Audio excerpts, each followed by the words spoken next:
Hey kids, are you fine?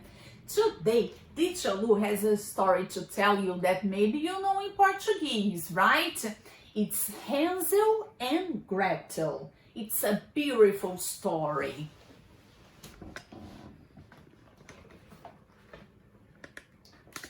Once upon a time, a boy and a girl named Hansel and Gretel lived with their father and stepmother near the forest. You see the father, the stepmother. The father was a woodcutter, and what he managed to earn was not enough to maintain the family because the country was very poor and only a few people had money to buy wood. So there was almost nothing to eat at home. We have to get rid of the children, Hansel and Gretel heard the stepmother say one night. Let's abandon them in the forest. They will find where to sleep and what to eat. The father, of course, didn't want to, but the stepmother insisted so much that he finally agreed. While Gretel fell asleep crying, Hansel left the house, and in the moonlight he picked up a lot of little white stones that he kept in his pockets. Early in the morning, all the family went to the forest, and without being seen, Hansel started dropping the little stones on the way. When they were far away in an unknown place and wouldn't know the way back anymore, the father said, "Stay here while we pick up some wood." Then night came and their parents hadn't come back. "Don't worry," Hansel told Gretel. "Tomorrow we'll find the way back." And so it was. Following the little stones that Hansel had dropped on the ground, they managed to find the way back home. The father was happy, but the stepmother wasn't.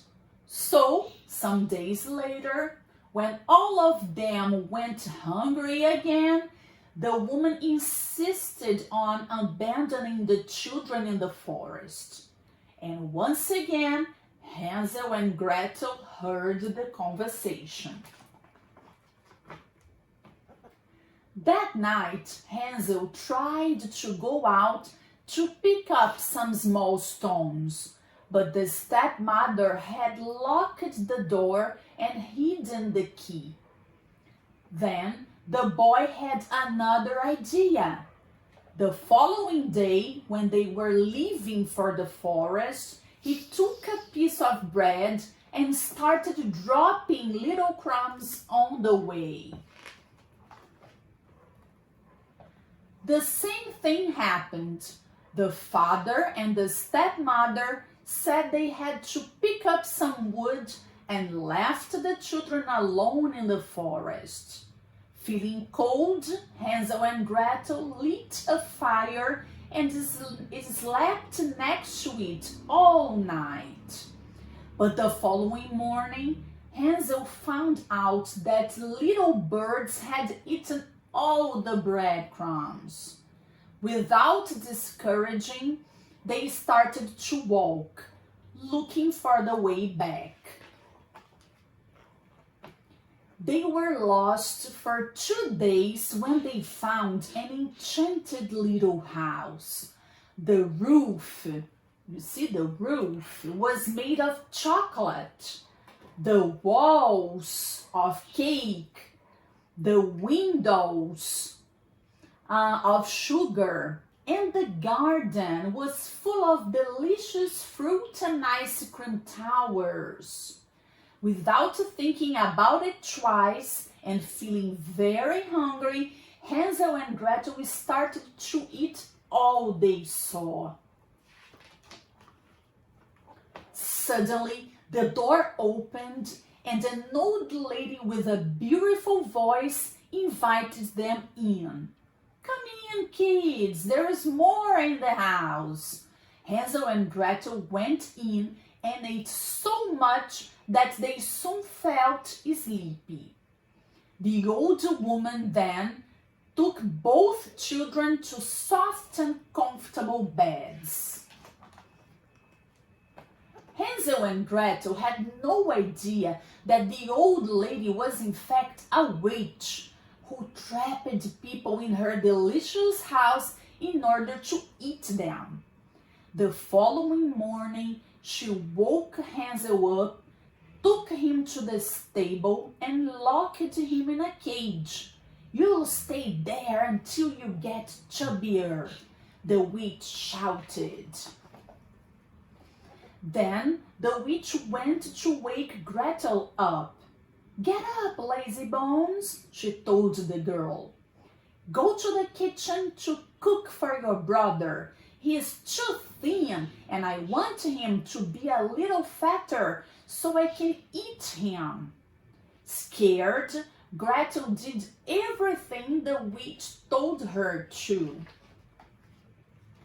Each day, Gretel cooked for her brother, while she only ate bread and drank water.